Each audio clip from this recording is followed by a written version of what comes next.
Hello and welcome to a brand new episode of Internet Friends, the episode where we go over our favorite Nazi punching techniques. Because Elon Musk is a Nazi. Thank you so much. Yes. Elon, yes. Confirmed. Confirmed Nazi. There's non-AI video evidence of it, so yeah. Did you see that priest that got removed from the church because he did the salute? Well, yeah, I saw that. He actually did it too, because everyone else is like, oh, see, I'm doing it. I was like, no, you're not, you little bitch. Do it. No, you can't hand up it. You gotta do the whole thing. I'm not gonna do it. I know. I'm keeping pretty low here. I'm not a fucking Nazi. My favorite. My favorite thing about the Elon one specifically is the fact that basically didn't bother to defend himself. Everybody else was the one defending him, and then when he actually made a statement about it, it was a troll fucking post on Twitter. Right. He did it twice. He fucking did it twice. He knew exactly what he was fucking doing. And the whole "my heart goes out to you." There's a video of him doing the "heart goes out to you" motion. He knew exactly what the fuck he was doing.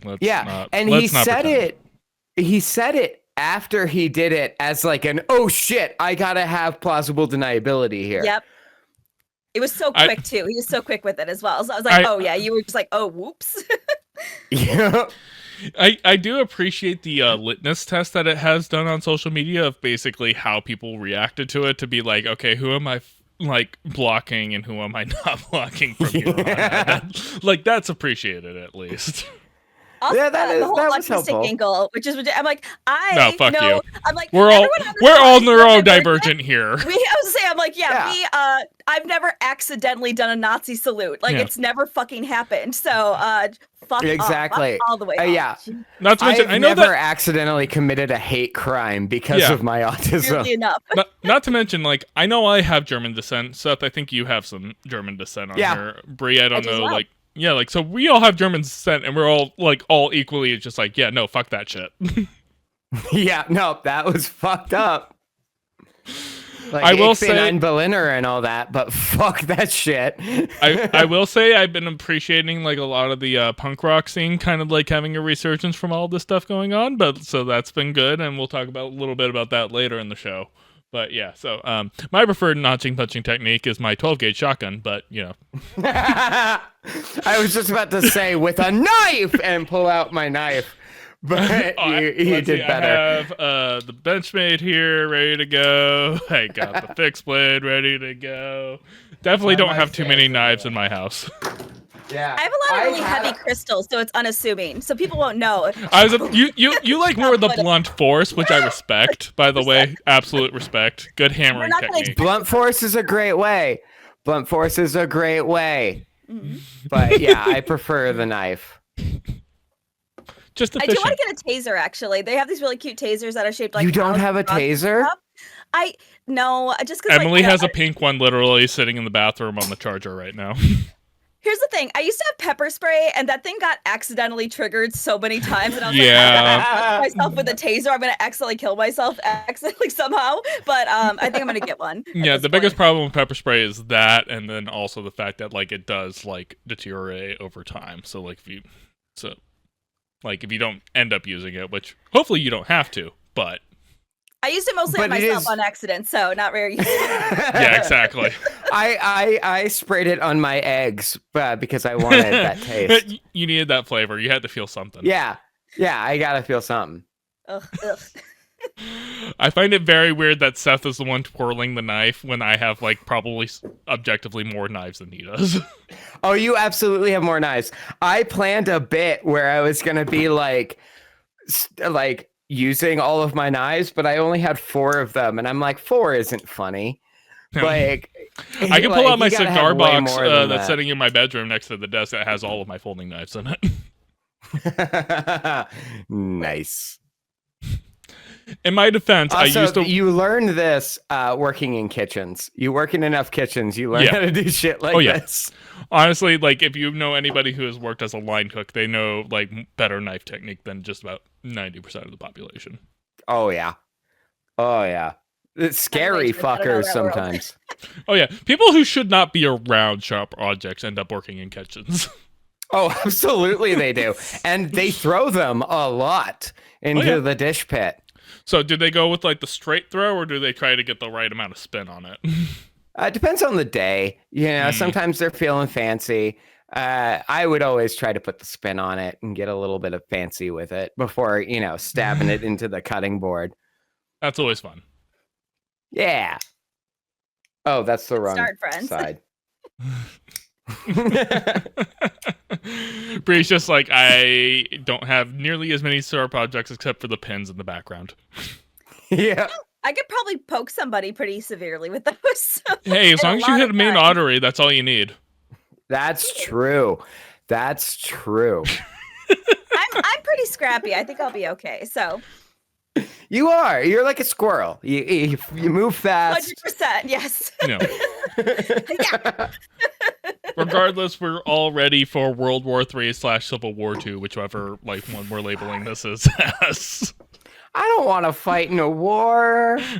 I just want to make silly jokes on the internet, but fuck. The way things are going, it's not looking good for you, bud. No, it is not.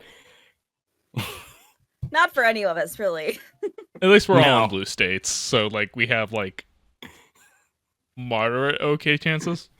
Hey, we're not going to get hit as hard with the terrorists from Canada, so that's nice. Yeah, as we talked about in the pre-show, it just feels like we're basically just trying to tank the economy as quickly as possible. Yeah. Anyways, we kind of discussed it earlier in the pre-show. So last time we were on this show, TikTok was basically on its deathbed, ready for us to pull the plug. And not even 12 hours later, it was brought back to life. The weird thing I posted a video of me crying playing the instrumental to Good Riddance. I saw it. I should have saved that video. I should have saved it, and I didn't. Thank God you didn't, because that was embarrassing. 12 hours later. LOL, JK, everybody. We didn't even get a chance to miss it. We were still like, no. Saying it was just okay, like President Trump, who was not president at the time, saved it. I was like, you can't do that. I am power right now. It was so funny. Like I had gone through all the stages of grief at that point, and was just like, I feel like it should have stayed dead. I was ready for post TikTok world. I ended up falling asleep because I was so emotionally exhausted after seeing all of the creators on live crying and bawling their eyes out that I passed out for a couple hours, and then I was up in the middle of the night being like, okay, how do we adjust? And then I fell back asleep, woke up, and it was back.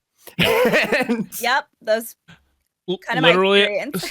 Literally, I deleted all my meta apps. Like Twitter was off my phone, everything was gone. So it was just like it was just Blue Sky, and I was like, all right, we're going Blue Sky. It gave me like those old school Twitter vibes of just like, hey, you could just kind of like workshop some ideas. Character limit like really quick jokes and whatnot. I was kind of enjoying it for the most part. Literally, I sat down at this desk with like I made myself a sandwich for lunch, and then that's when basically like it's back online. Yeah, no, the reason I knew is because you sent me a video. Yeah, I was just like I was there, and like I get the only news push notifications I get are from the Associated Press, because like for the most part like it's straight news. It's not like anything like incredibly partisan, but it's just like it's a good way to stay updated on like really big happenings. And like it just came through, and I was just like, okay, opened up TikTok. It's like, yeah, it's back, shitty quality. And then just like the entire like comeback of the platform was just like, everybody's paranoid, everybody's doing all the stuff and everything. A lot of paranoia. Which is totally valid for how it went down. Let's be fair. Absolutely. I don't know, man. People were freaking out over shit like lives not being back. And I'm like, it says that some things won't be available right away. Yeah. Like, and they did shut the app down. Yeah. I'm not saying there wasn't a backdoor deal like going on in the background. Like that's obviously a thing that is probably happening. But in terms of the conspiracy theories of like Meta already having it and it being on Meta servers, I was just like, no, you guys are... No, it's a stretch. And like my algorithm like more or less was still consistent, like the whatever kind of leeway in terms of like the different kind of content that comes from, like there was no wild variance on it. I was seeing a lot more people who I hadn't seen in a long time suddenly start popping up. But again, it wasn't like anything outrageous. Yeah. No, I my For You page hasn't changed at all. Now, bear in mind, the second we got access to it, I did block Facebook and Instagram and Meta immediately. I'm surprised they weren't already blocked. Well, I didn't know. Right. And but I've heard that has fixed a lot of people's For You pages. Yeah, that doesn't surprise me. But yeah, so yeah, I mean, going back to it, the way that it came back feels very skeevy and everything else, and there's obviously a lot of room for it to go downhill still, depending on who ends up actually buying it. In the meantime, I've heard multiple things. I've heard the joke ones about Mr. Beast. I've heard about Microsoft being interested, but Microsoft was interested like back when they first started talking about finding a buyer, so I'm not super competent in that.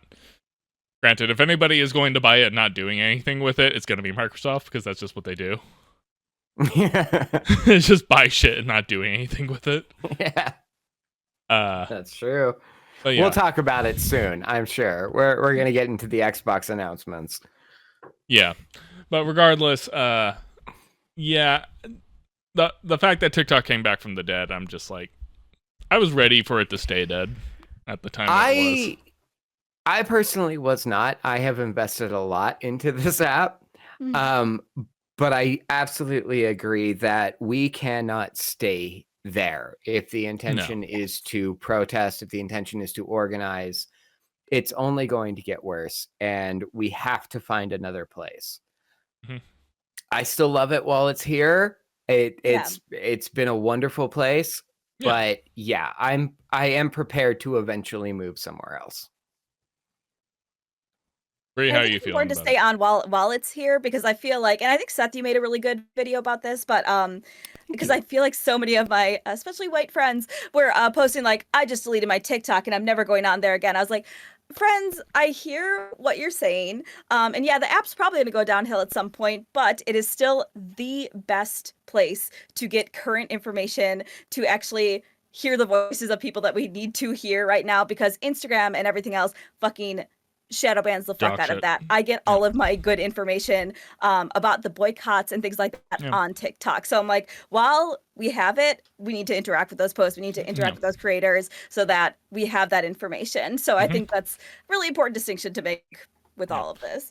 And TikTok was never a perfect platform to begin with. It also does the shadow ban thing and everything else like every other platform does. But it has been the most effective in its algorithm of making sure that the people who need to hear the certain information get it. And because Instagram's trash, Facebook's trash, Twitter is trash, YouTube, not what it used to be. Like, used to be kind of like, in my opinion, the gold standard. It's not great these days. It's too new, I think, and I don't know if it could reach that height by any means. So yeah, and it's one of those things, and it's just that and my hope is whatever, I said specifically when the ban was coming through, I said that, like, it's going to go away. Obviously, that has turned out to be wrong. But there has to be something that takes its place, because there's no way that is going to be sustainable. Because the moment that somebody else gets its hands on it, especially in the US, whether it's Meta, whether it's X, whether it's Microsoft, no matter who it is, it's not going to be the same once it changes hands, because they have a completely different goal. They have a completely different economic model that they have to follow, and it's not going to be what we know it to be. Yeah. No, absolutely. So yeah, but I've been doing Blue Sky for now. It's basically in its baby Twitter form, for me at least. And so, like, it's been nice to be able to go back to shit posting again. And like having a platform that's not super mainstream yet, and being able to like say shit that I know I can't say literally on any other searchable social media. That is nice. I'm having to readjust to the text format. I've been existing in solely video for so long that I'm like, oh shit, does this work in text? It makes it But, easy to yeah. ignore, to be honest. Like, I forget I have Blue Sky all the time. And I was like, oh, I should maybe at least like interact with people on there. Well, but I'm not used to that medium anymore. Yeah, and the weird thing is that Blue Sky is like really set up to like they want you to personalize how you want to do it, and then as such, like because they don't have like an aggressive like push notification system and like keep you engaged type stuff, like you do forget about it, which is why so many of these platforms went to the algorithm based, constantly vying for your attention style that they typically do. Yeah. But yeah, I have re-downloaded Instagram just because that's where the majority of people who I know are actually at and posting regularly, which is annoying. Yeah. But It still is. no Facebook, and Twitter's dead to me, so it's fine. Oh yeah. Yeah, Twitter's completely dead. But I even made a post about this on Instagram because I was like, I'm going to delete it. And then I was like, oh, shit, this is the only place I talk to like 4 of my friends, and I don't want to lose contact with them.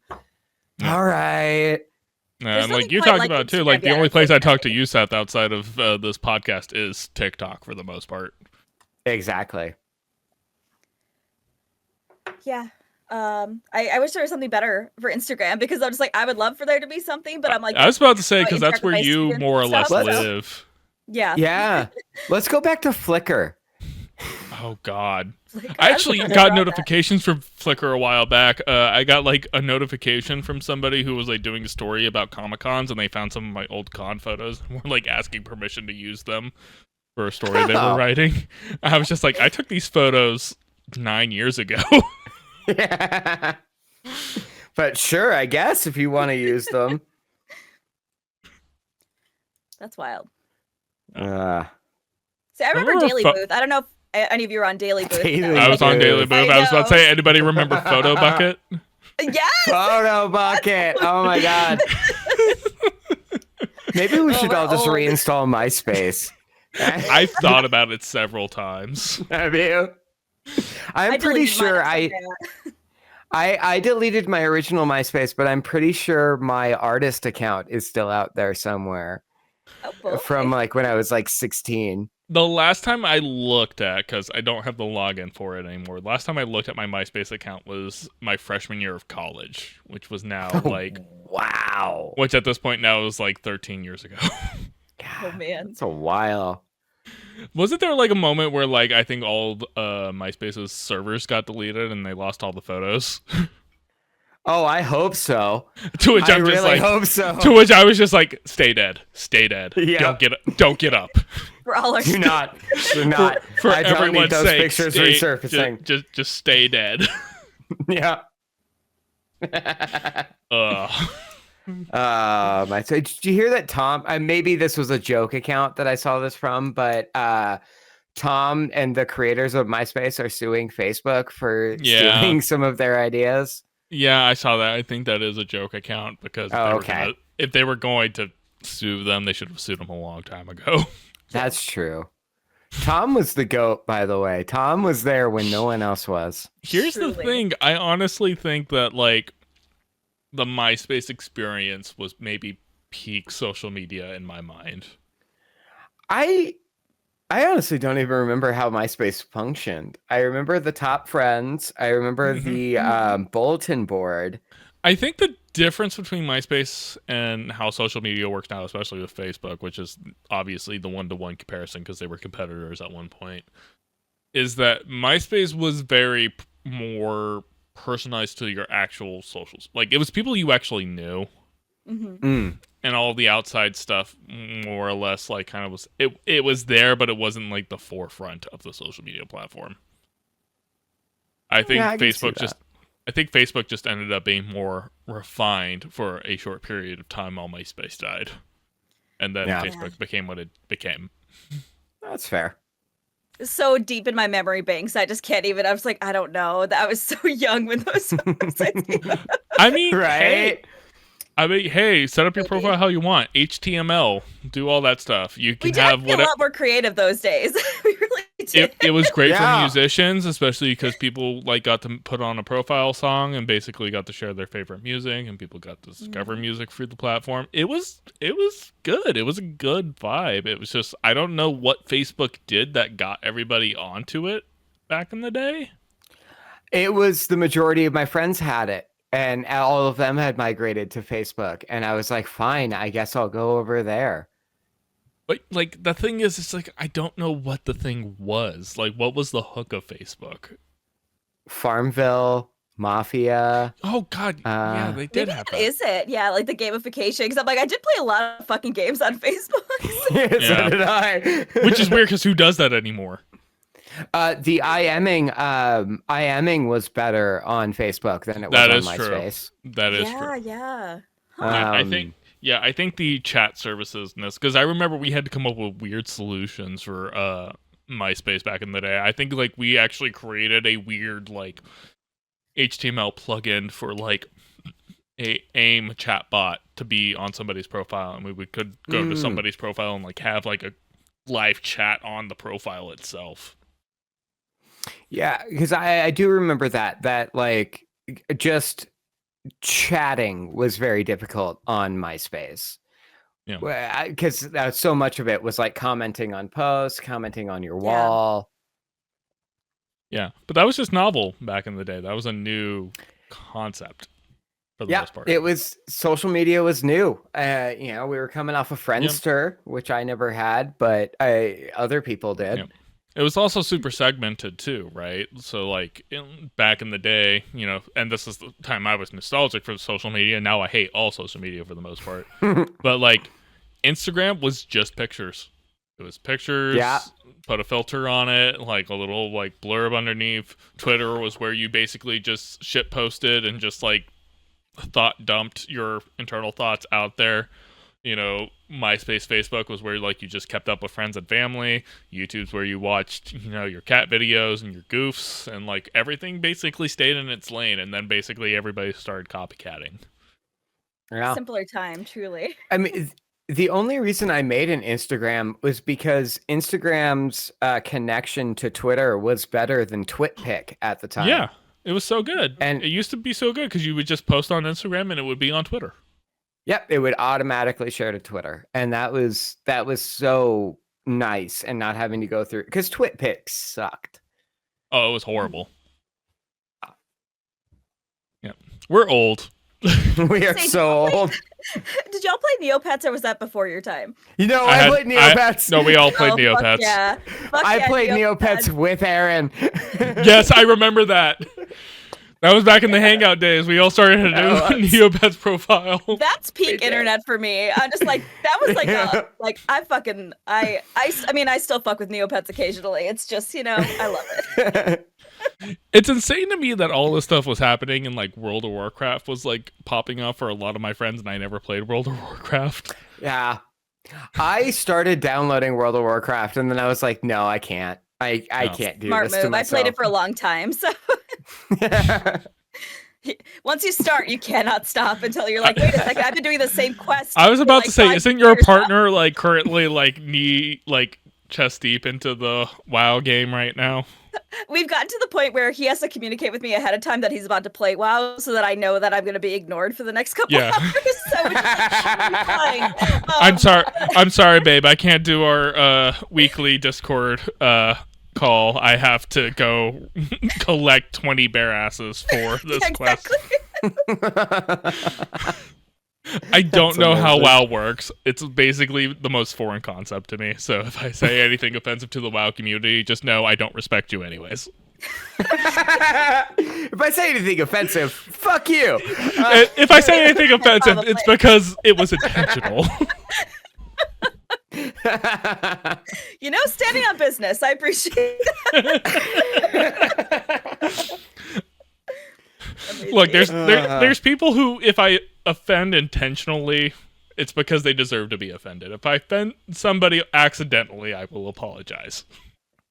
More than fair. It's a good way to live. Yep.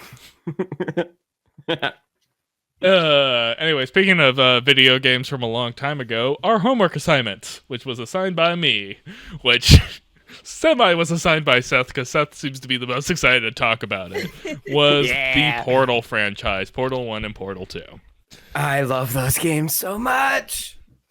So the reason I requested this as a homework assignment is because I did get them for very cheap on a Steam sale, like back I think in the summer sale actually, and they've been sitting there, and I never played them. I did play co-op slightly with my ex, and maybe was one of the reasons why I never went back and tried to play them again. But Bad they memories. they did occur in a time where basically I wasn't playing a lot of video games because I was a broke college kid, didn't have access to a console or a PC or anything like that that could actually play video games, nor had the time. And so it was a hole in my video game, lexicon for the most part. So I wanted to go back and visit it. I know Seth is a huge fan of these games, and they have a huge following and fan base for these games still to this day. So I have a portal gun sitting right I was there. about to say, I even see your figurines too. Yep, I got the Atlas and Peabody. Yep. From And the multiplayer. So, I guess we'll kind of just start. So, how far did everybody get? I did beat both main campaigns in the last couple of weeks. Seth, Okay. I know you know how to speed run these pretty quickly. Yeah, so I did Portal 1 all the way through. I made it through about halfway of Portal 2, and then I was like, the trailer for Doom, The Dark Ages came out, and that caught my attention. I've played Portal 2 once a year for the last 13 years. I can talk about that game. I know that I think game. that's right. Believe it or not, after beating Portal 2, I did uninstall both Portal and Portal 2 and install Doom 2016. And we'll be downloading Doom Eternal pretty soon. But that'll go Eternal into is so good. Yeah, we'll go into that topic a little bit later. But Brie, how far did you get? I want to be very candid with both of you. When you assign both games, I'm like, I'm not playing Portal 2. I did say Portal 1 was like bare minimum we needed to at least get through. Yes. Just because, one, as we mentioned earlier, this month, and especially the last few weeks, have been a fucking lot. So, what are you talking about? It's been 3 years since last time we talked. It really feels like it. Like this, I put my sheets like this because there's so much stuff on my bed right now. I'm like in a depression hole right now. So because of all that, so could not. Although fair. Yeah.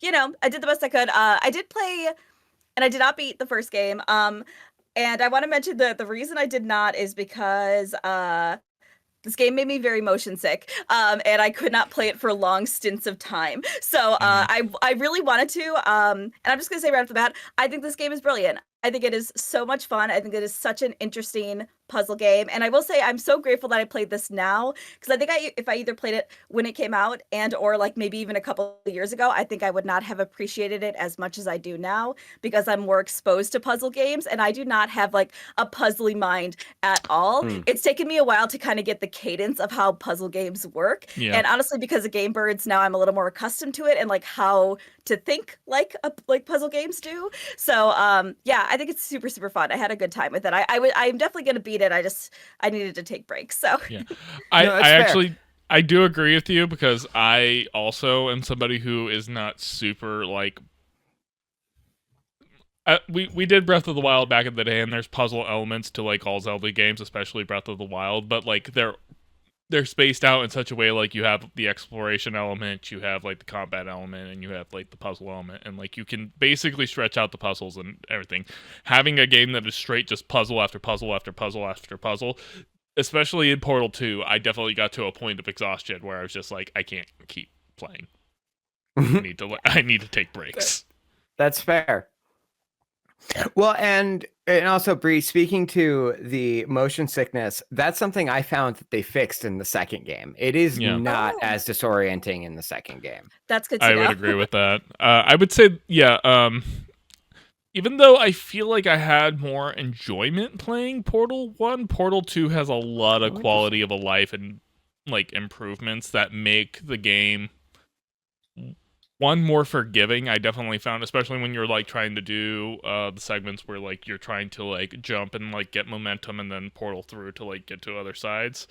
Like Portal 2 was more forgiving on that, whereas like the first Portal, like I definitely found myself like missing just by like small margins. Yeah, the hitboxes are better in the second game, for sure. But yeah, like my general opinion of these games is I'm glad I played these because I have a bigger appreciation for them now that I have played them. I also don't know if I'm going to revisit them anytime soon. Oh, really? Interesting. Okay. Because for me, I didn't play Portal 1 originally. I only played that for the first time when the Companion Cube collection came out for Switch. Okay. Yeah, I didn't get the orange box until just a couple of years ago. But yeah, Portal 2, I forgot what I was going to say. That game is responsible for me realizing that video games were more than just something for fun. The writing is so good, and like I just enjoyed every element of it. That's what got me wanting to learn more about level design and, how video games work. Yeah, and I have this on the topic doc very specifically, and like it's interesting because it's a first-person perspective game, and like is using the elements of a first-person shooter, but it's really an anti-first-person shooter. Yeah, in that it doesn't function in that way, because first-person shooters became popular not only from consumer perspective, from a design perspective, because it's simple. You click on thing dies. That's how first-person shooters more or less work. So this game doesn't do that whatsoever. Like you have to, like even in the combat where you're dealing with the turrets and everything, it's like you can't just click on the turret and then the turret dies. You have to figure out how to remove this combatant obstacle in a more creative way. And like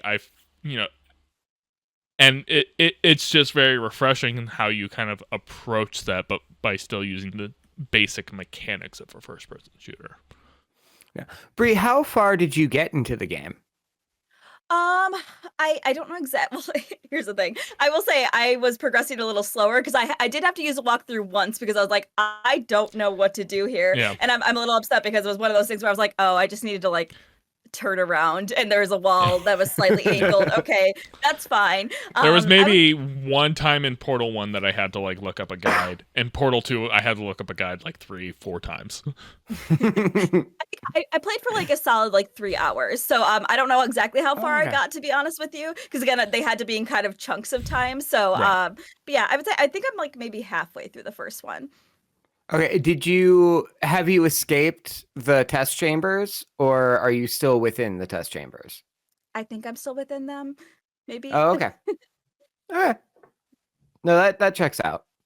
Yeah, the walkthrough I was watching, they completed the game in like 30 minutes, so I have really no like barometer for like how long. That is the weird thing about a game, is that like it could be really, really quick if you know what you're doing, and if you don't know what you're doing, like obviously, like it could take you hours. Well, that's honestly that's something that I've come to enjoy about like puzzle games like this, where it's just like, because again, I just don't have a puzzly mind. That's just not how I operate. Yeah. But I do kind of like the whole like, okay, I don't know what the fuck is happening. I'm like, okay, let's just piece this out. Okay, there's this wall here. I need to get there. These are the tools I have. What do I do to get this? Like, I kind of like that I have to like work through it, and that's just been enjoyable. Like I just think it's kind of fun to be able, like to your point, Seth, like it's nice to use my brain in a game where I actually have to be like, okay, I can't just barrel through this. I can't just like tank this whole thing, which I'm very used to doing. I'm like, I can figure this out. And it's honestly very satisfying once you get like, oh yeah, that's the fucking solution. Easy peasy, I got this. So it's very satisfying. The whole gameplay is like super satisfying. Every time I had to look up a guide to figure out how to get out of a level, I was just like, God damn it, really? Oh, you're so close. Yeah, exactly. That happened to me so many times. I was like, oh yeah, that makes sense. Very specifically. I remember. Go ahead, Seth. Oh, I remember when the game came out, I didn't look up walkthroughs for Portal 2, but I was working at a place where my coworker was also playing it, and he and I would give each other hints. And I remember one time being like, I cannot get through this room. And he's like, oh, you just do this. And I'm like, are you fucking serious? Yep. If that's all it is? God damn it. Seth, only you would have context for this, but so it was basically in Portal 2, basically start of the third act where basically the big twist happens. And then you start in the older part of facilities and you start hearing J.K. Simmons as like the founder of Aperture Science, which Great voice acting choice. Incredible role. Cave Johnson is so good. As soon as I heard the voice, I was just like, is that fucking J.K. Simmons? Because he's just doing J. Jonah Jameson, just in a different context. Yeah, he absolutely is. Which is great. Shout out to our Spider-Man episode. But like it was like that first like kind of like room where it's just like, you know, you have like the big signage kind of thing, and like there's like a bunch of different things that are like misnomers in there, and I was just like, okay, so am I trying to get over here? Am I trying to jump over to this like weird like pipe cave thing on the side, or am I trying to get over to these doors like that were basically behind me when I came in? And so I was just like, okay, so I can't get there. I can't get through here. It's got to be over there, but I don't know how to get over there. And that's where I had to like look up the thing. It was just like, oh yeah, there's the thing here that you just basically have to put the portal onto. I was just like, how the fuck was I supposed to figure that out? Mine was the moon rocks room when you're first exposed to the white gel. Oh, I was like, how am I supposed to make that work? As soon as they introduced the gel mechanic, I was basically just like, fuck, I hate this. Like, basically the entire third act, especially where, like, the gel had got, like, introduced, is where I had to start looking things up. So, Brie, since you didn't play it, in the second game, you are introduced to 3 different gels. One makes you bounce, one makes you run faster, and the other makes you able to place portals on any surface. So you have to, like, figure out where to place the gel to be able to place the portal, and then also run fast, and that's where it gets real complicated in the second game. Yeah, and typically how it goes, there's like a leaking valve or something like that where you have to like, you can place the portal to have like the gel pop up and place it where you want it to, but there's also a physics trajectory to it. There's a very similar mechanic in Chicken Journey, so I feel like I understand you completely, so don't you even worry about it. Yeah, Chicken Journey. Mm-hmm. Go watch that episode on Game Birds. Yes. Find out more. It's my game of the year, so. Seth's off to go grab his Switch. No, this is for a different thought that I'm going to have eventually. Okay, cool. Okay. I forgot the name of a thing. But yeah. Yeah. But yeah, Seth, going back to your kind of point about game design, the reason that this game is still talked about and so influential over years is basically what it did for game design, because it really kind of like made people think more about what they could do. Like, honestly, this probably had more influence on the indie space than anything else, because I feel like I've played a lot of indie games over the years that took inspiration from how they design leveling from this, especially going to like Brie, you've talked about with your Game Birds analogy, like doing more puzzle games, because a lot of indies go the puzzle route because you know, from game design, and like trying to figure out a way how like you could solve this puzzle this way. There's a obvious way to solve it, but there's other ways you could also approach it if you really want to. Yeah. That's why I grabbed my Switch, is because there's another game I love called Subliminal. Have either of you played that? I haven't played it, but I have heard of it. I have seen gameplay footage of it. All right. So for people who are unaware, it's a perception-based puzzle game, and it is very influenced by Portal. Like, hyperly influenced by Portal. Yeah. And there's a lot of stuff that has come out since this, very specifically using Valve's Source engine. Stanley Parable is the one that kind of like comes to the most mind, which basically... Is that Source? That's Source. I didn't realize that was Source. Yeah, that used the Source engine, but like one of the notes I had on it, it's kind of interesting that Source never blew up in the indie space that like could have, based on how Portal used that engine. Yeah, and there are so many people who make mods for games like Gmod. I was about to say Gary's mod basically if you want to start building games or levels and stuff, like it's right there. Yep. There's a lot of Portal mods there. It seems to be much more popular in the mod community than it is in the mainstream gaming era. Yeah. Area. I think part of that may be also a licensing thing, because Unreal, very specifically, which has kind of become like the gold standard for video game engines, is just because like they make it very accessible for people to learn on when they start game developing, because you can get access to start building in it, but once you get to a certain point, obviously they start charging money for it. But like a lot of people learn on Unreal, And so when they start actually making games, they go to Unreal. Unity was pretty big for a while. Unity was huge. They had a recent snafu with, CEO change and wanting to do a big cash grab out of it. And like, I think a lot of people have fell off Unity, but it's still there for like the indie side of stuff. I've been playing some Resident Evil games. I want Capcom to open up the RE engine. That is an incredible engine. And it is so much better than Unreal. Yeah.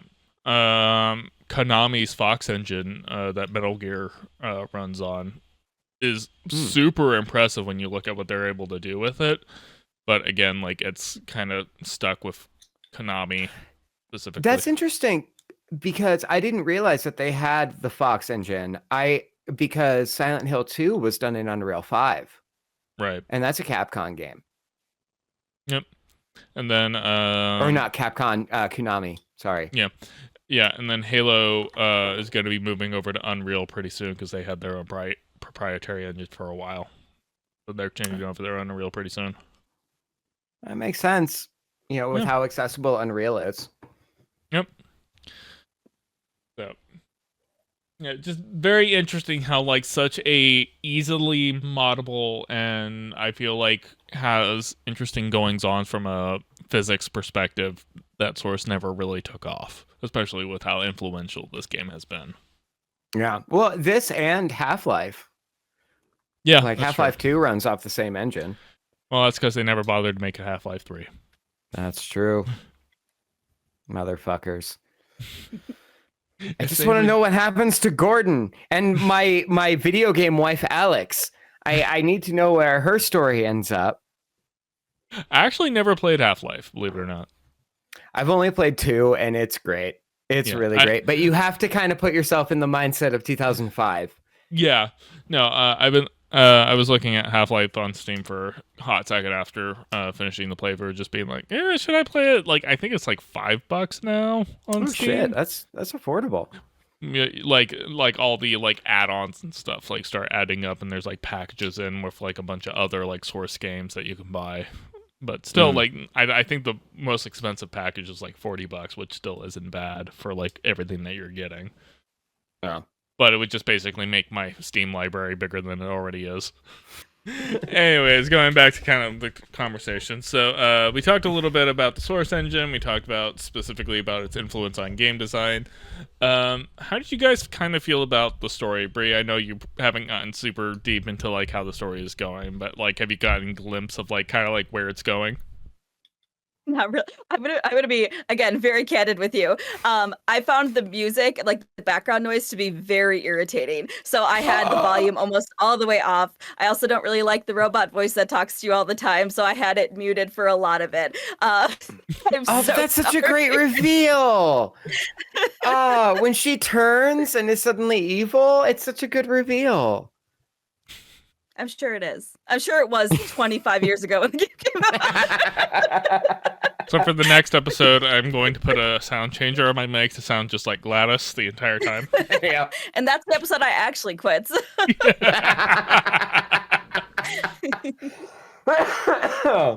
Seth, I know you love the story, especially specifically. Why did I give a thumbs down? I didn't mean to give a thumbs down. I mean, I agree with the sentiment, but I would never. Dislike. Yeah. Seth. So, Seth, I know you've talked a lot about the story. Maybe kind of give us like kind of your thoughts on it for the most part.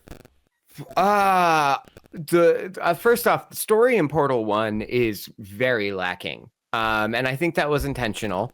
Yeah. I have always been somebody who feels as though the Portal 2 has just so much a better story and the way it plays through. Is that on my end or is that you? No, it's me. Can't. It's me. Okay. It's something with my cables.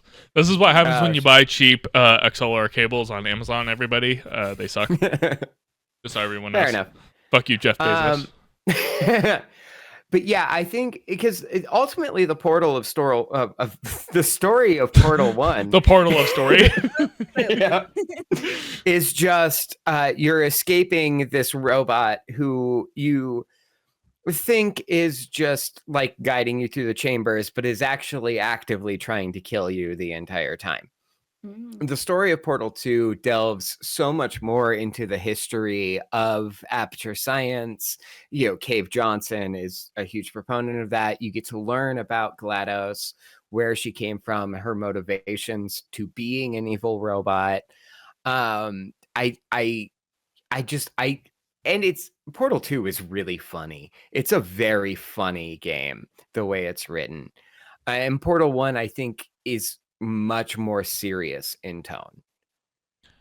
I think Portal 1 in general, like it more or less was designed as a tech demo for the Source engine. But I agree. Obviously. But there was a lot of thought put into it and like kind of how like the way they wanted it to unfold, and like obviously they have all the Easter eggs that kind of like show you over time that just like, hey, this isn't just a whole bunch of kind of like fun tests. There's like something else going on in the background. Yeah, all of the Ratman stuff, all of yeah. his like secret chambers. Yeah, so like kind of really good on that, but yeah, like Portal 2 definitely is where like they tried to actually make an actual narrative and game out of it, whereas like Portal 1 definitely is like treated more as a tech demo more than anything else. I agree. I can't believe you spoiled the game. How dare you? It's oh my god, you're like a lab 20 rat years old. being manipulated by technology Also, for a reason that is basically completely antiquated.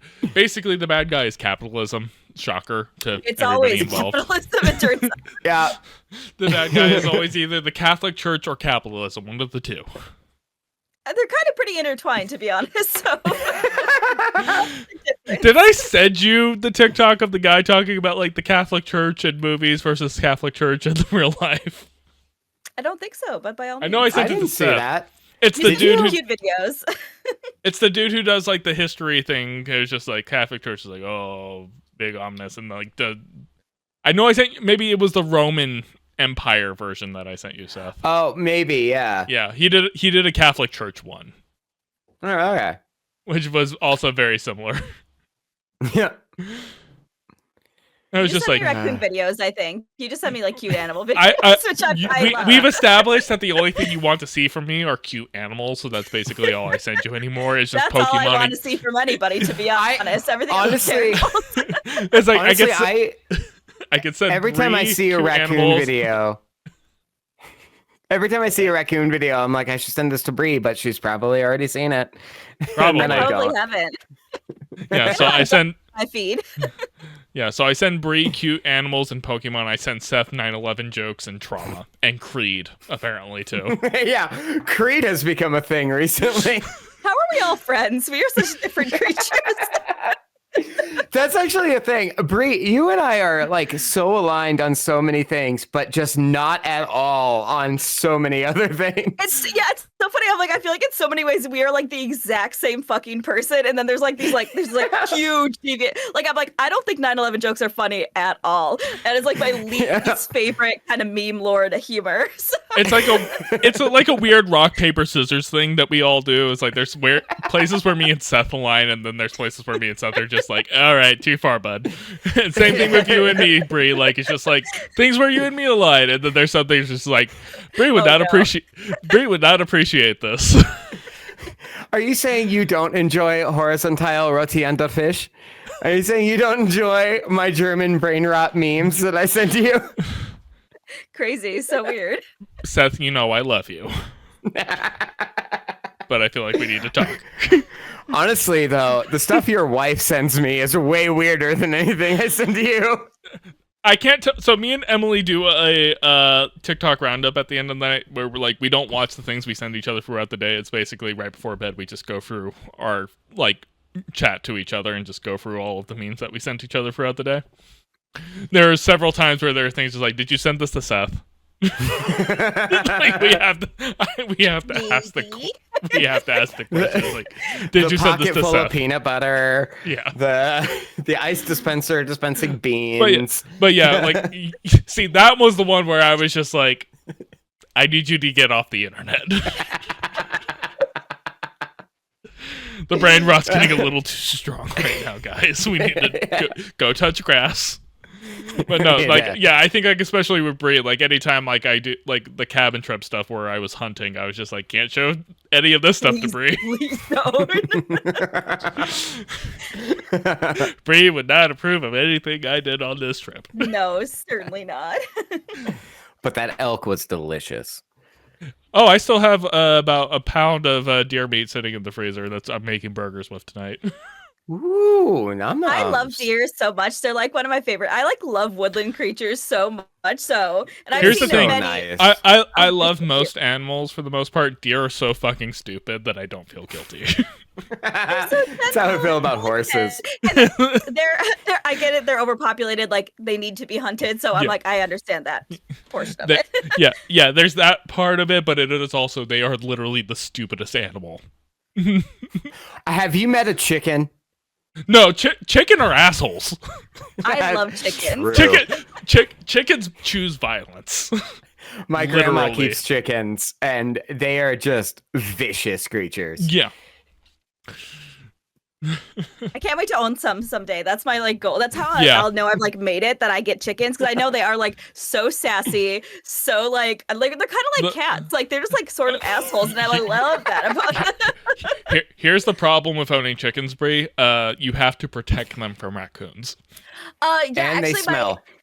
Yes, 100%. My friend who I play, actually the GM of my D&D group, she owned chickens when we first met her, and I held them, and they were so cute. They were all eaten by one opossum one day, who was able to sneak into the cage, ate all of them, and got too bloated to get out of where they were. So So it was just like that possum that got into the bakery, if you've seen that meme, where it's just laying on top of a bunch of like crawlers, and it's just like 110%, but we're like with chickens. This is actually super relevant.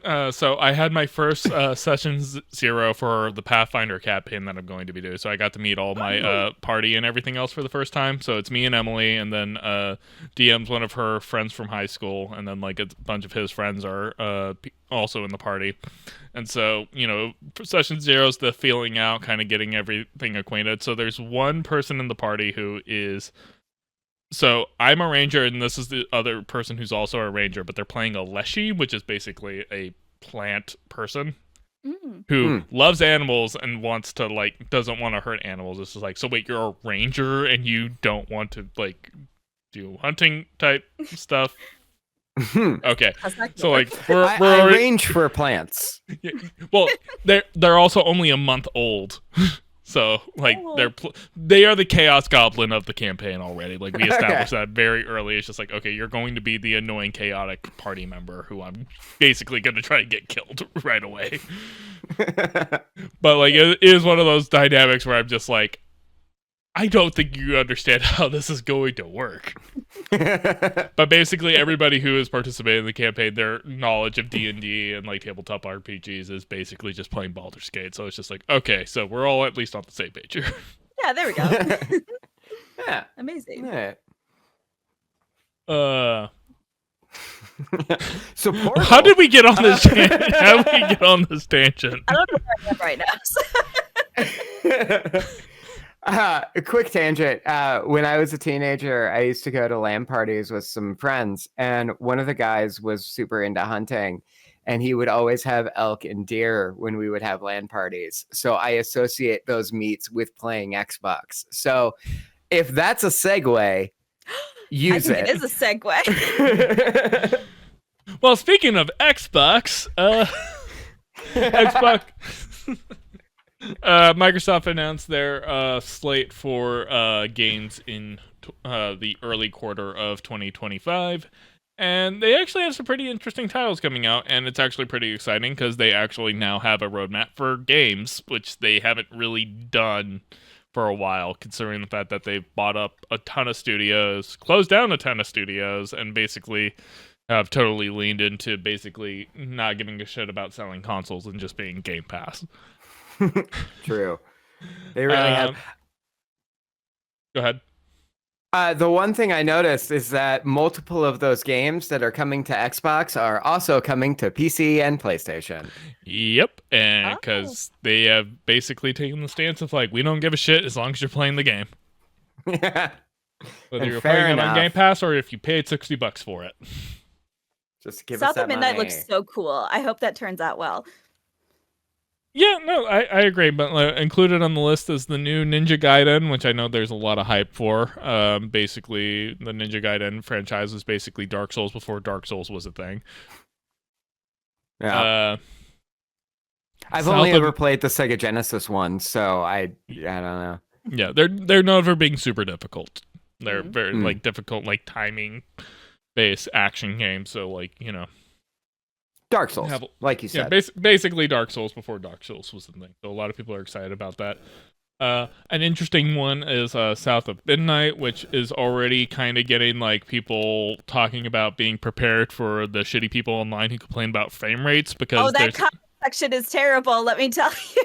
Oh, I believe it. Well, it's because they chose an animation style that like kind of like mimics stop motion, and because especially in the PC gaming crowd like thing where it's just like we talk so much about high frame rate gaming being what you want, stop motion doesn't really work for, you know, fast high frame rate stuff. And so I think people are so fucking cool, and also people are fucking racist, like, which is so fucking dumb.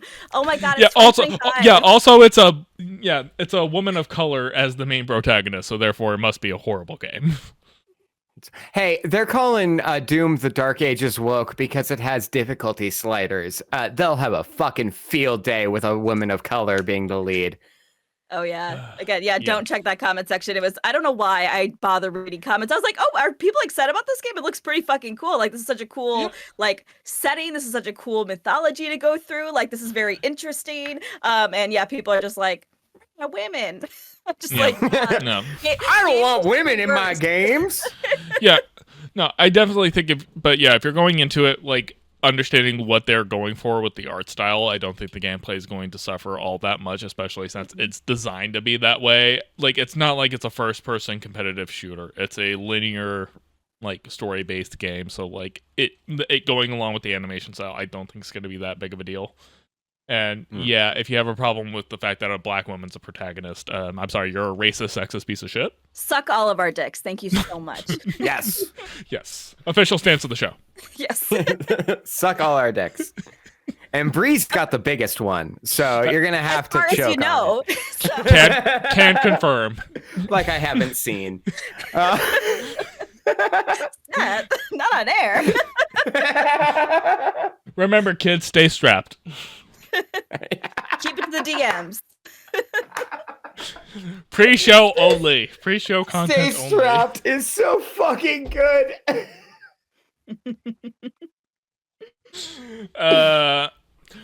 Another game on the slate, Expedition 33. Very interesting concept. A lot of kind of conversations about it.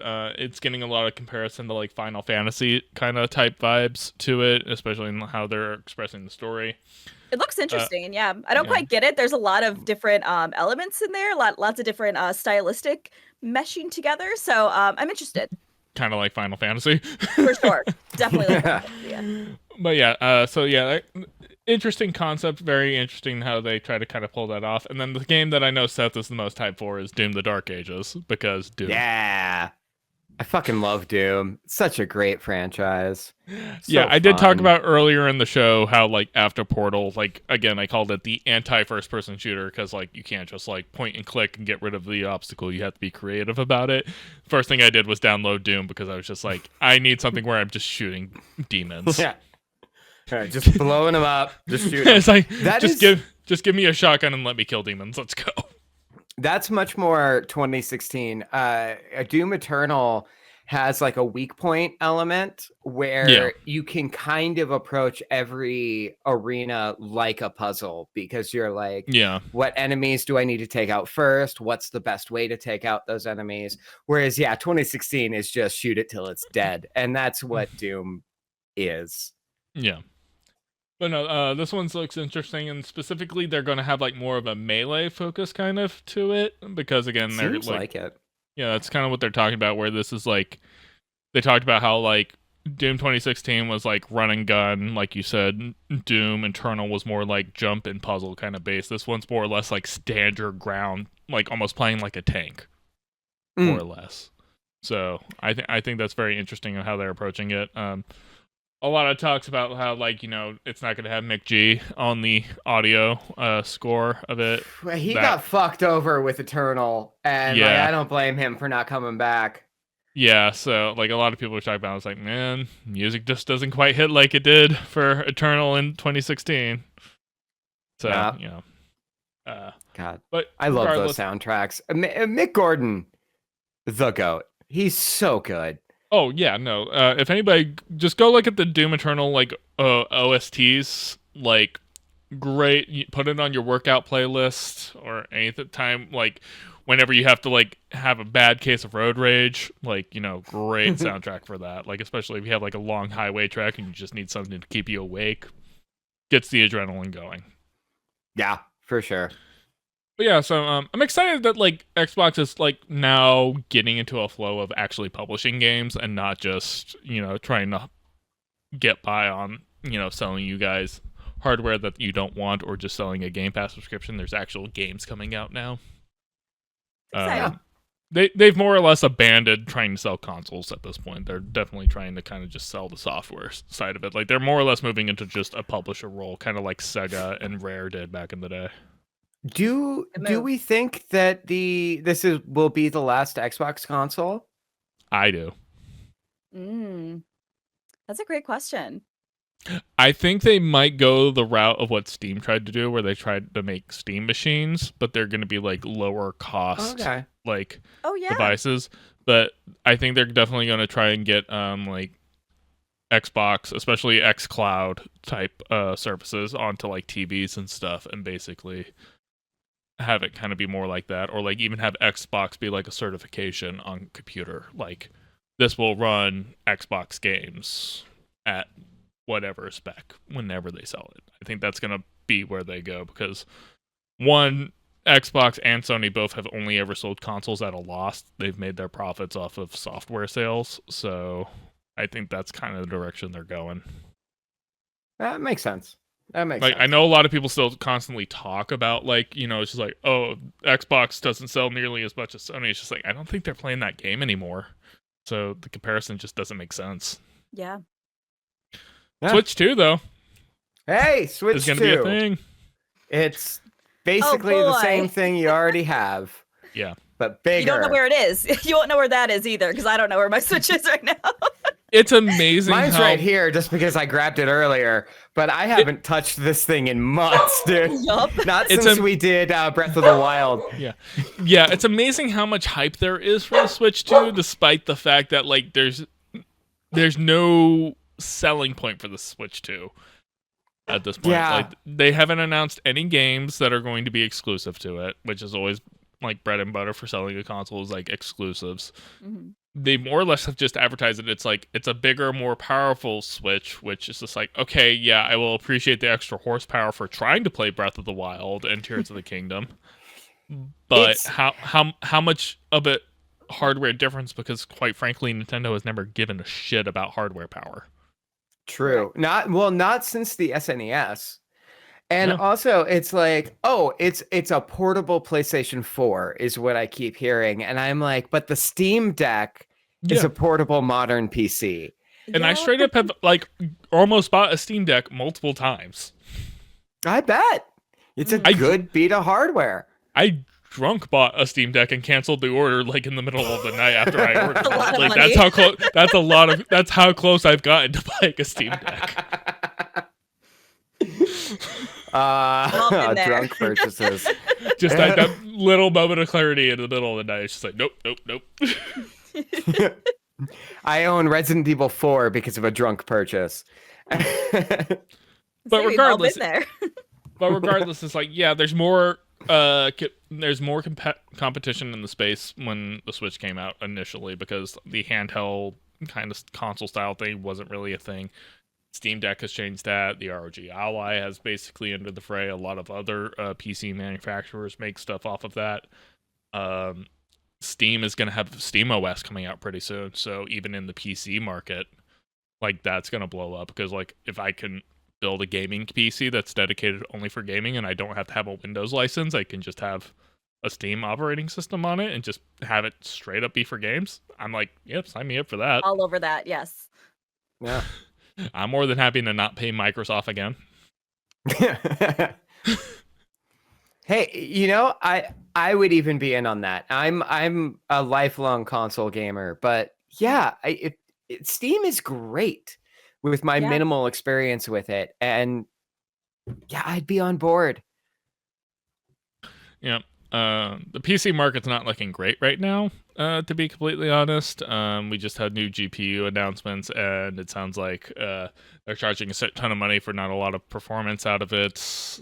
Not a lot of people are super excited about it. Well, we'll watch those prices drop after NVIDIA gets hit this week. Yeah, there's a lot of stuff going on in those things. We'll actually talk about that in the next topic. But yeah, for the most part, like the value proposition isn't really quite there. A lot of hardware manufacturers are focusing a lot on the AI world, which we'll talk about a little bit.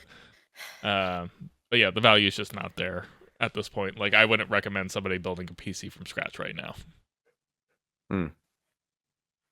Well, thank God, because I was just about to buy a bunch of components, but now it was in my cart just now. Yeah. I mean, back when I had a job, I was just like, do I send Seth a PC to make him start playing Steam games? One of us. One of us. You just want to play games with me. That's why. Yes. It's all ulterior motives. Correct. Yes, correct. Because I know the reason. Yeah. Because I know I can content farm the shit out of that very easily. Oh, the horrible things I will say in chat. That's the strat.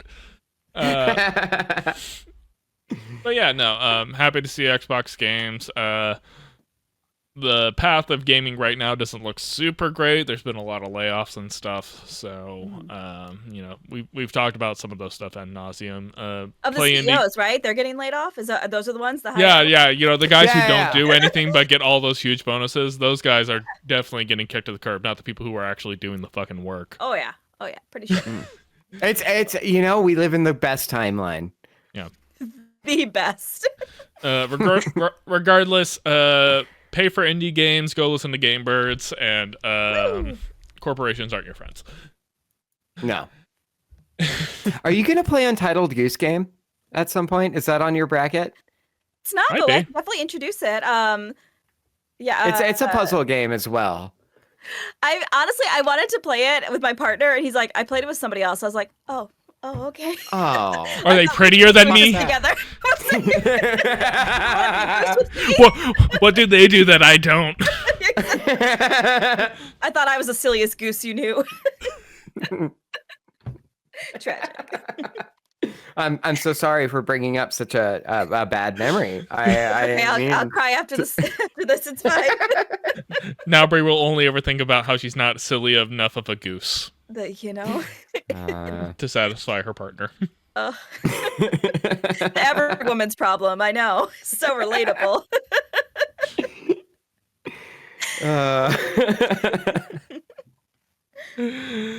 Anyways, we touched on it a little bit earlier in the previous topic, but DeepSeek exposes AI as a cash grab. Surprising absolutely fucking nobody. Yeah, absolutely no one. So for anybody who hasn't caught up on this topic, basically, company out of China basically unleashed their own AI service, basically competing directly with ChatGPT. Basically doing everything for cheaper, less hardware costs, less overhead, and everything else, and more or less caused the entire tech market to crash in the US because a lot of people were shoveling money into AI, being like, oh, we got to make sure this AI thing's going to be a big bet. And then once people found out, it's just like, yeah, it doesn't take that much money to actually fucking do this. They're using outdated NVIDIA chips, and NVIDIA is one of the biggest proponents for our chips, our modern chips is what you need for AI. didn't it cause like a collective like $1 trillion downturn in the stock market? Give or take. Is that what I heard? Yeah. Fucking hell, man. Yeah, I think Nvidia still has, I think, like just over a $3 trillion market cap, which is insane. Only just over 3 trillion. I mean, how are they getting by? But DeepSeek came out and basically is like, yeah, you don't even actually need GPUs to run this model. Yeah, it was so fun to watch, but also kind of weird that like, fuck, man, is China outpacing us in every fucking way? We have, and just, you know, as somebody who used RedNote for a little while, we are just falling so fucking behind as America. In every facet, honestly. Every facet. And we still try to bump ourselves up as, no, we're this great world. We are fucking not anymore. Yep.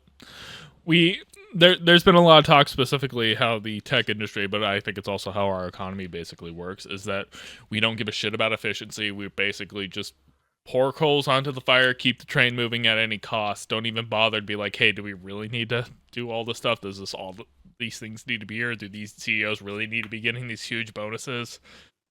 Like literally the entire thing was just like, because ever since we moved over to more of a financial fiscal side of economy as opposed to a labor economy, we have basically just been like fraud, waste, abuse, not bothering thinking like how the best way to do something is, and just shovel crap onto the fire. Well, I feel like working in a corporate environment, because that was always I worked at like a I won't name the name, but a huge kitchen equipment company, and we were all about innovation. And I feel like that's like the model for every company now, where it's just like, we got to innovate. Mm-hmm. They won't worry about the thing that they just innovated to see if it actually fucking works, because we got to keep innovating, and things would just constantly crash beneath what they just innovated on. And they don't seem to care, because then they could just fire whoever implemented that, whatever tier they're like lower end manager they were, and then just be like, oh, well, that's okay, it's fine. That's how we've operated for a while now. It's gonna fall out. We basically constantly create bubbles. We created .com bubbles. There was the crypto bubble. There's the AI bubble that I constantly talk about. As somebody who has basically been on the job market for the last few months, like the amount of job applications and job postings I see that are basically like, we're an AI company with AI kind of stuff. It's like, what the fuck does that mean? Yep. Yeah. Like, you can't even explain to me what you're talking about. You're just using buzzwords, trying to inflate your market value, and like, there's no basis for this. And that's been the problem with the AI market. And like, it's really interesting because now with DeepSeek and everything else, one, it's open source, so it doesn't have the whole boogeyman like, oh, China's stealing your data. It's like, no, like, you can change the coding of this however you want to. So that's not a thing. OpenAI talked about, it's like, they stole our coding. It's just like, yeah, that's what China does. That's what China's always done. They stole our coding. I don't care that we stole all of our shit from the entire internet. It's okay when we steal. That's the irony. It's just kind of like, hi, congratulations, you now understand what the fuck was wrong with your model to begin with. How's it feel, assholes? But like, the fact that basically that somebody was able to create specifically AI models in a way that is open source and does not require nearly as much resources as what we were doing just kind of proves that it's just like, this was always a cash grab. Yeah. Oh, absolutely. Always a cash grab. And just like, no one's shocked by this, because like, honestly, I haven't seen anything from artificial intelligence or generative AI specifically that has made me go, it's just like, yes, this is totally worth throwing trillions of dollars at. Some of those sex bots are pretty good. Would you pay $1 trillion for a sex bot though? How realistic is it? Hey, I'm looking at a $300 Pokemon plush that I want to fuck right now, so leave me alone. It's like, look, the best we can do is like I forgot the name of it. the best we could do is a Mark Zuckerberg model inside of your MetaQuest. The best we can do. Oh, does he do anal? Yes, but it's a power bottom. Oh, I want to be the power. Hold on, I'm looking up which plush it is. This is really important. I need to know. No, because Pokemon did just announce a life-size plush of one of the Pokemon that is like known for people who are like, I want to fuck that thing. Super horny. So the joke. I'm like, is it the bunny? People want to fuck Chansey too. So I just like. Oh, Low Bunny. Yeah, Low Bunny. Yeah, I was about to say one. this is Gen 5. I cut off at Gen 3, so like the fuckability of Pokemon has scaled over years. So don't look Pokemon plush fuck if you want to find this thing. Say search off. Say search off. Gardevoir? Gardevoir is the name of it. She's hot. You're right. But yeah, a lot of people also want to fuck Vulpix. Yeah, that's an old school one. Yeah. Vulpix or Ninetales? No, not Vulpix. It's it's Vaporeon. That's the one I meant. Thank you. I was about to say it's got to be one of the EV evolutions. Yeah. Crazy. Boy, I derailed that conversation. I'm sorry. So, leave in the comments, which Pokemon do you want to stick it into the most? Okay, I want you to know, I'm sure you probably already figured this, but like when I search Gardevoir, people also search for the bunny one, Vaporeon. I was like, oh no. Oh no. Brie, do me a favor, do not go onto DeviantArt for the next like 48 hours. Listen, I made that mistake before, and I was like, oh gosh, oh no.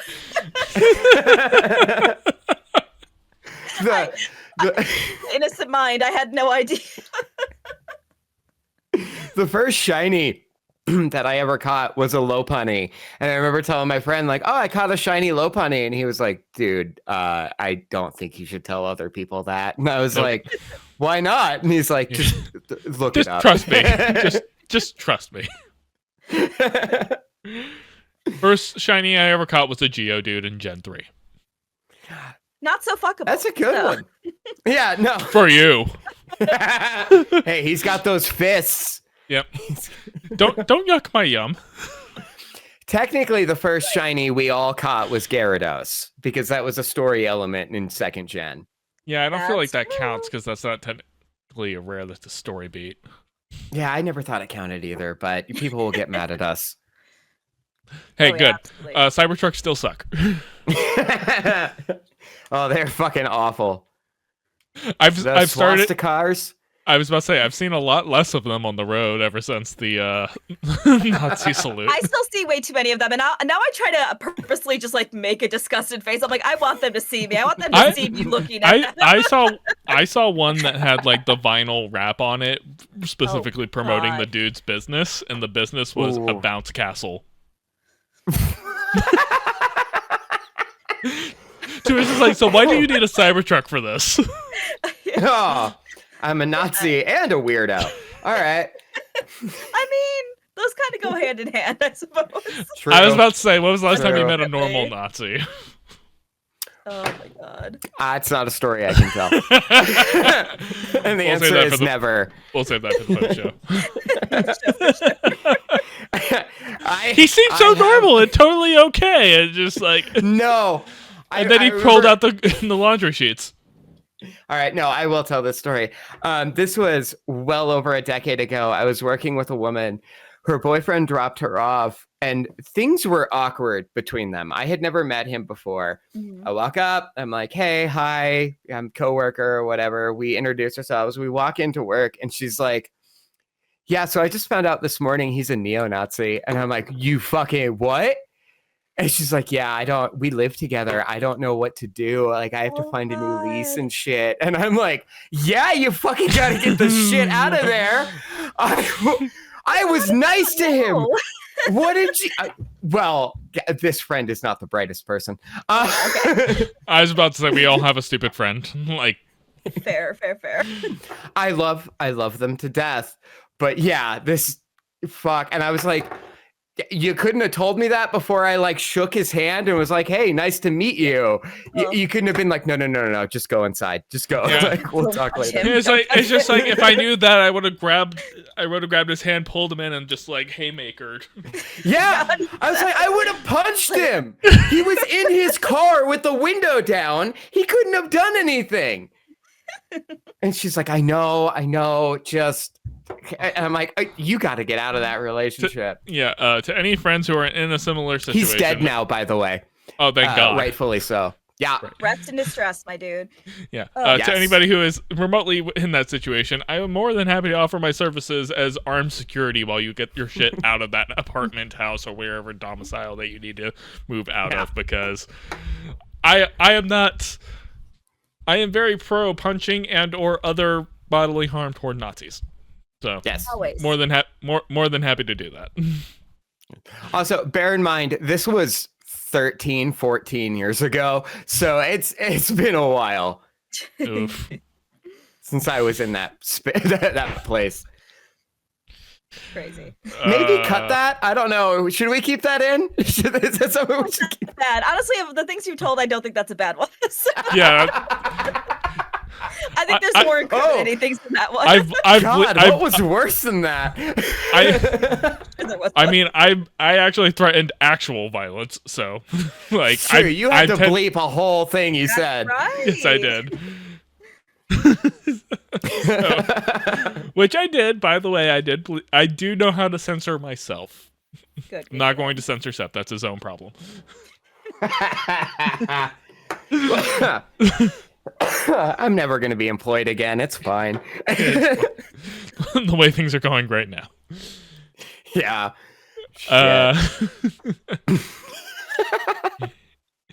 Anyways, so one of the thoughts I kind of had, because the recent political climate had been reintroduced me to some music that I hadn't listened to in a long time, I was kind of thinking, let's talk about some of our music recommendations to each other, because Seth, I know me and him have quite a broad overlap in our taste in music, but I know there's probably some major differences. Brie, I was kind of curious to hear, like, maybe some music recommendations that you had.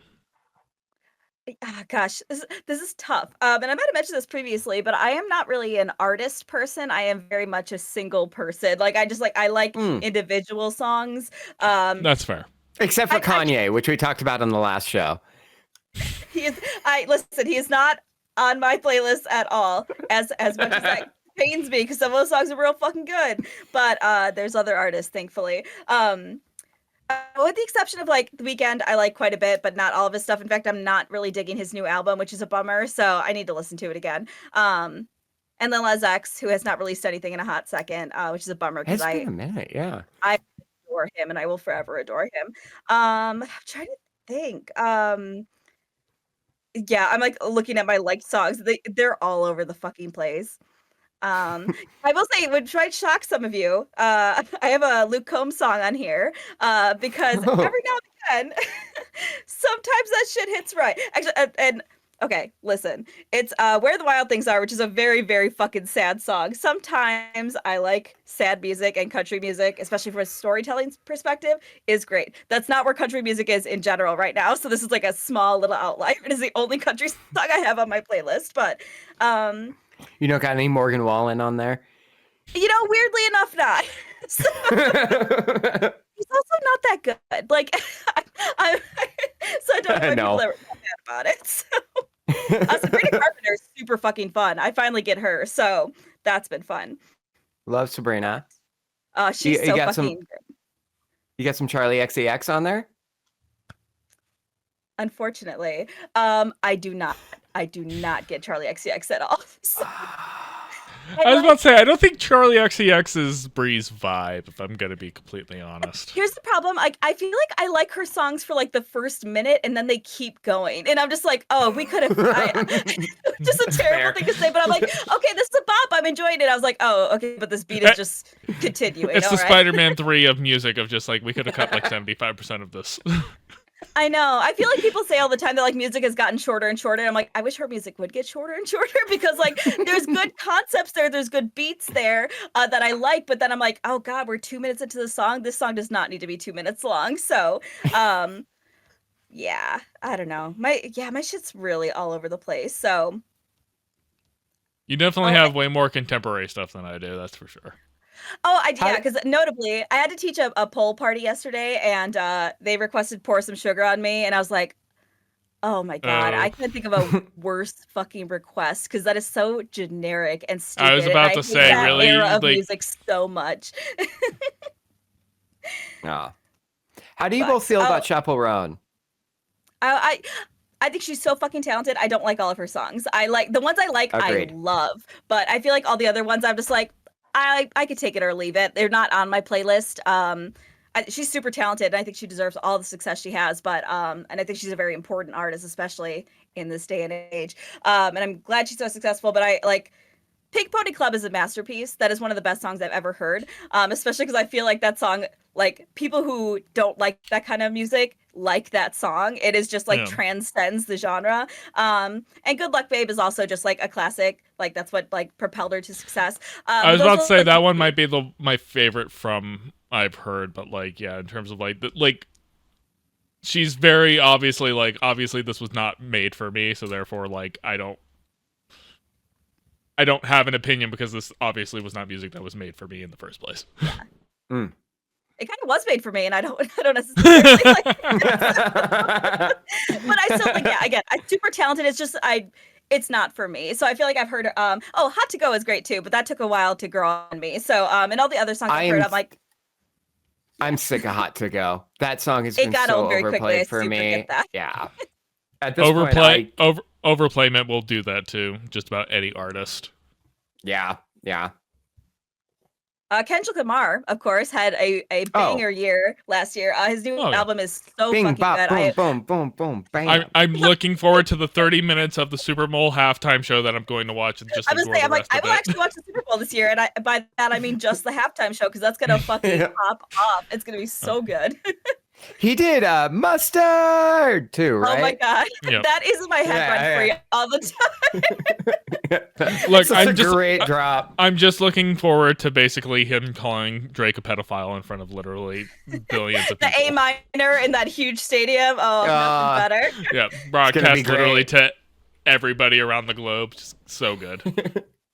Actually, another note on that is I don't know if you had the pleasure. I discovered this recently. A YouTube rabbit hole I went down is people reacting to Kendrick Lamar's new album. Those videos are those reaction compilations. There is so much joy. They love him so much, and they get so fucking hyped anytime he does anything, and it is just so lovely. So it really made me smile. So I've been really enjoying those compilations. Very nice. I'll have to look those up. Carter Vale, I think, is kind of underrated. He's the one who did the Dirt Man song. Yeah. I love his stuff. It's so great fucking artist. Even outside of the TikToks and like the meme videos that he does, it's just like I'm just like, this is a genuinely talented musician. Like his stuff is really good. Yeah, no, he's great.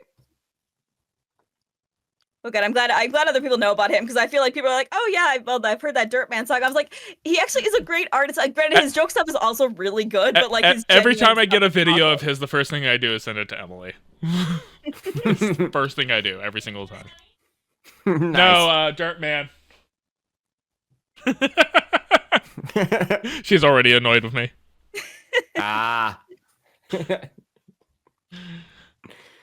right, Seth, what about you? What have you been listening to? Honestly, I've been listening to a lot of Green Day, like a lot of pop punk stuff for the last couple months. I'm sorry. I know. But because we were doing recommendations, I specifically went through and wrote down some artists that I enjoy that maybe not a lot of other people have listened to. St. Vincent or Annie Clark, she's a fucking genius. I love her music so much. Rubble Bucket is another one. They're kind of ska influenced. Their EP, If You See My Enemy, is one of my favorite EPs of all time. If you're looking for something heavier, Bloodywood, they're kind of a nu metal-ish band out of India. Very good.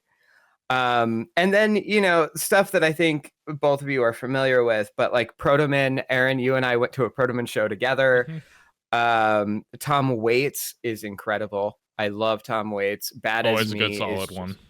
Yeah, Bad as Me is just a solid record from start to finish.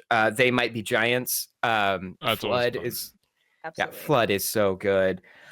And then if we're getting into the weird shit that I listen to, The Shags is Philosophy of the World is probably one of my favorite records of all time. I love it. Every Halloween I post It's Halloween on my Instagram story. That's such a good song.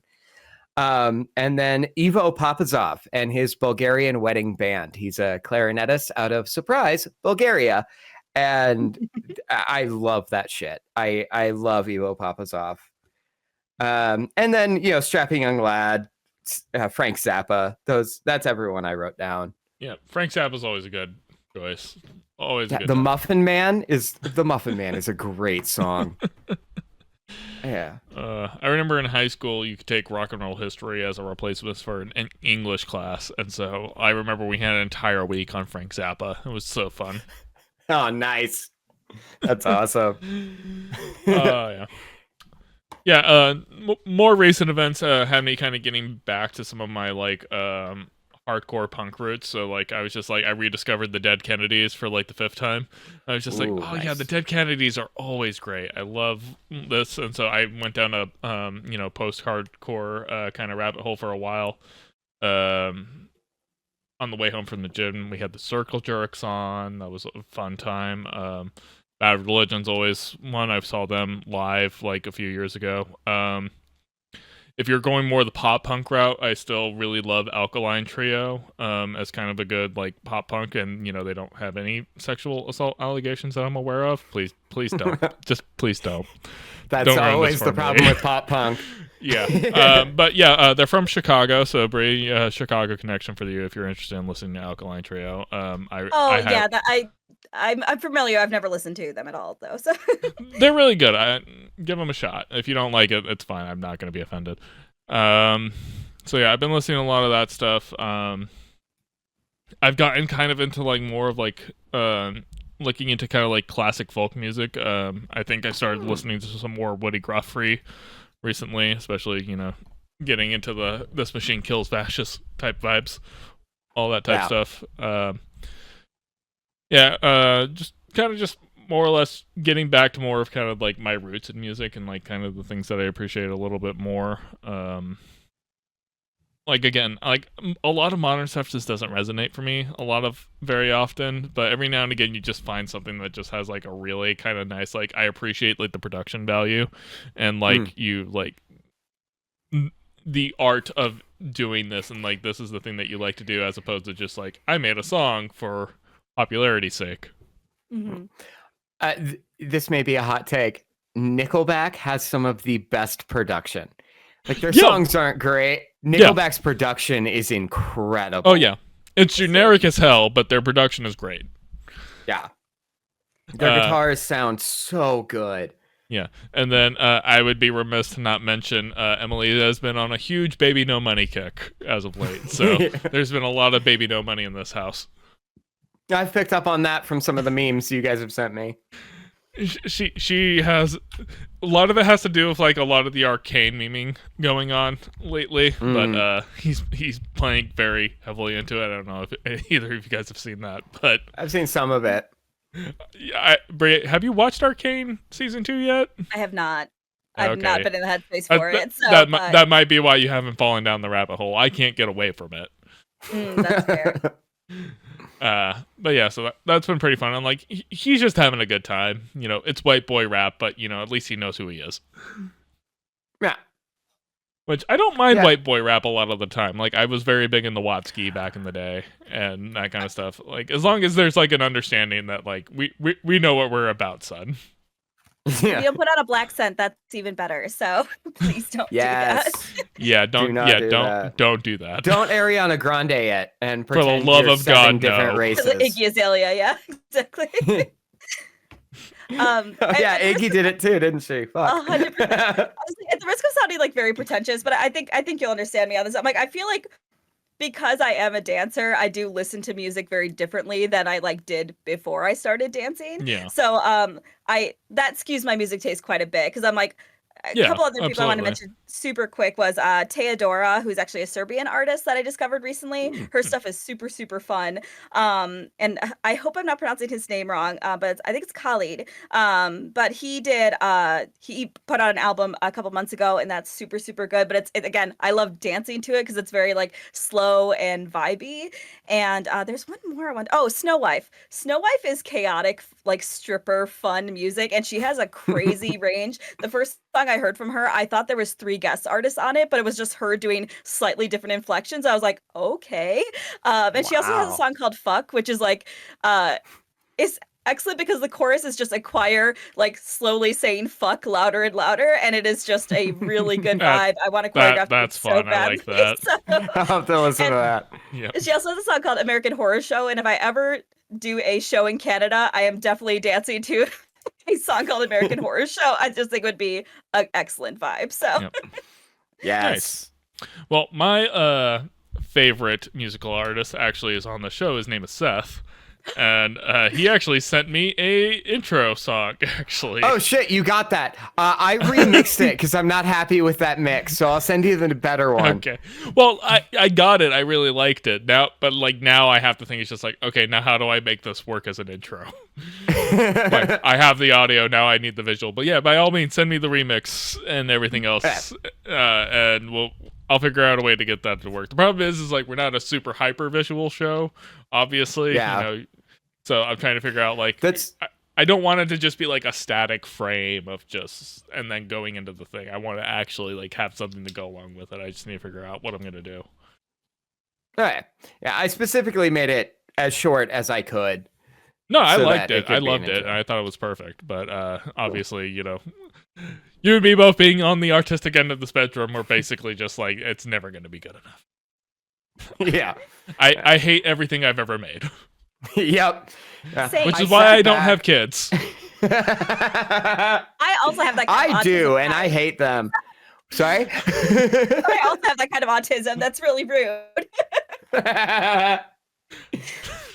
No, I said sat back- artism, which was basically art and autism combined. Yes. Yeah. When I finished the demo, I sat back and I realized I recorded it on a Les Paul Jr., which is Billy Joe's main guitar, and my bass just using the P bass pickup, which is Mike Dirnt's setting, through simulated amps that they use. And I'm like, oh shit, I just ripped off Green Day for this, didn't I? This just sounds like a Green Day song. I did get that vibe. You were obviously going for the pop punky vibe, which I enjoyed. I liked. It had a little bit more of a hardcore lean, and had kind of more of that sound. It sounded like basically, I think, pre-Dookie Green Day more than it sounded like American Idiot Green Day, obviously. Ah. But that was my vibe. I liked it. Yeah, okay. I'm glad you liked it. I also like how you and me both are like, okay, so bass, P bass pickup only. Setup. Yeah, I'm not using that J pickup. Fuck Oh the god, J bass. no, the J bass is awful. I don't know anybody who should use that ever. Yeah, I mean, Flea can make it sound good, but his lead singer's a pedophile, so fuck them. Yeah, no, I did discover after getting a bass, it's just like, oh, am I just a more natural bass player than I am a guitar player? Because ever since I've gotten a bass, I was just like, man, I suck at guitar, but I'm okay at bass. It is so nice to sit with a bass for a little while after you've been playing guitar for a few years. It's just, oh, I get this. This is so comfortable. It's because the fundamentals sound so much better than when you're trying to do it on a guitar, where like the fundamentals just sound super boring and flat. Yeah. Yeah. I don't play musical instruments, but I'm so happy to be here. Thank you. I was going to say, we've lost Brie entirely. Yeah, it's just like, Brie, just sit there and look pretty. I could have walked away at any point.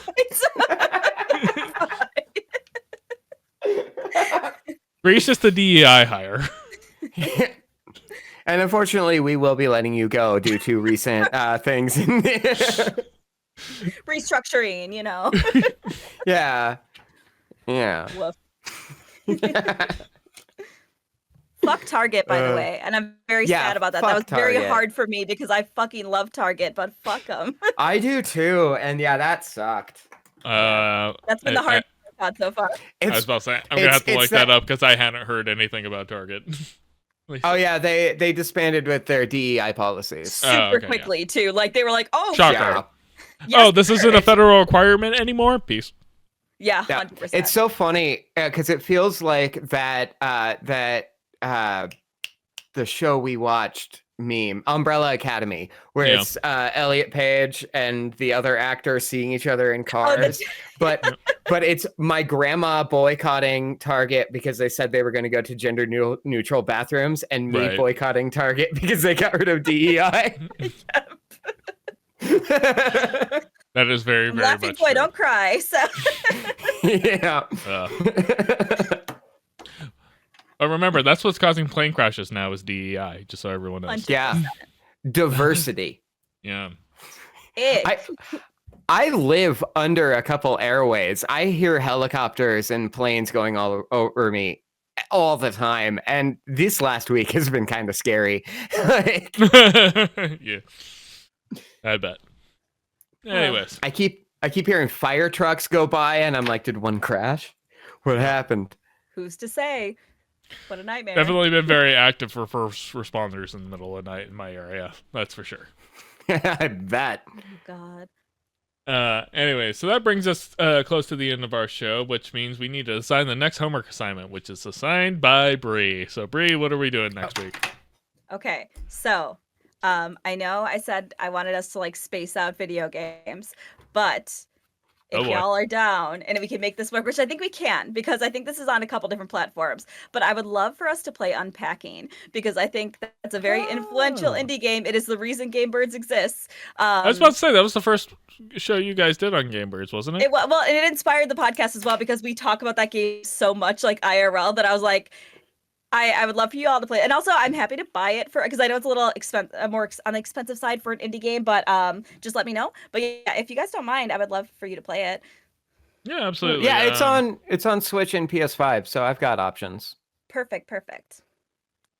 Awesome. It's a super short game and it's very, very chill. Like I think you could probably get through it in like 3-4 hours.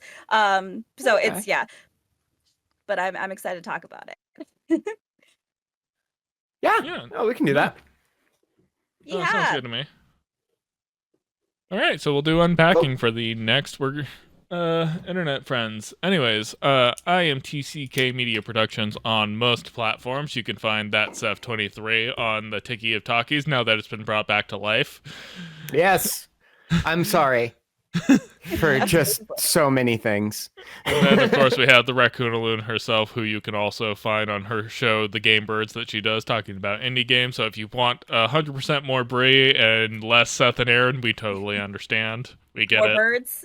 More birds. More birds. But anyways, that's all we have for this episode, and we will see you guys next time. Bye.